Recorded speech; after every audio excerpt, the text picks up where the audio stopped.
that we invite people into what we've been invited into.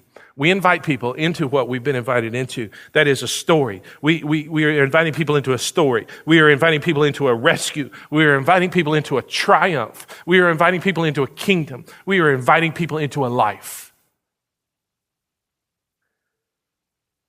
And so when it comes to us fishing, the way that we've laid it out here as a church is this kind of three-tier thing. The first tier of our strategy is we would have this culture of invitation, that we would regularly be people who invite others to church. One of the tools that we have that you may or may not have known about, we've got these handy-dandy little cool invite cards. They fit in your wallet, in your purse or whatever, actually out there on the table, just around the corner. I mean, just right out those doors right there. And you can take some with you. We have a multitude, and we will continue to have these, and you can just pass these out. I carry a couple in my wallet and try to give them out to people, but we would just be people who regularly invite people to church. You know what the number one reason, they did a national survey recently.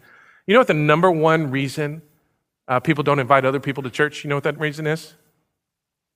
Anybody want to hazard a guess? They're afraid they'll say yes? No, but about number 3 or so on the survey was the preaching's not very good. No kidding. I was like, okay. I don't know how to feel about that. I don't. None of y'all that survey didn't know. No. Okay, just checking. Number one reason was I just don't think about it. A missionary mentality that seizes the opportunities that God has out there, thinks about it. And it's not that you have to be weird about it. We've tried to coach a little bit in this. Hey, do you go to church anywhere regularly?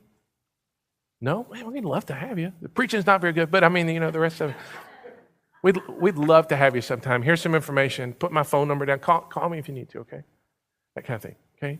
That's our baseline expectation of everybody who calls Heritage Park their church family. They would regularly invite people to church. The second tier is that we would share our stories. Because you get into conversations with people. Again, sometimes it's just super quick and you drop this card off and go, man, we'd love to have you sometime. Come if you come, call me and let me know and I'll be happy to meet you. Sometimes, though, you get a longer conversation over a cup of coffee or over dinner or standing out in your front yard or at the soccer practice field or the basketball court or wherever, and you get a chance to tell your story. They're talking about, being a divorcee. Man, my family endured some of that. I don't know how you're getting through it, but, man, we relied on God. We relied on God. That's how we managed to navigate those waters. How are you handling this? You get to tell your story. Some of you have been through incredible tragedy.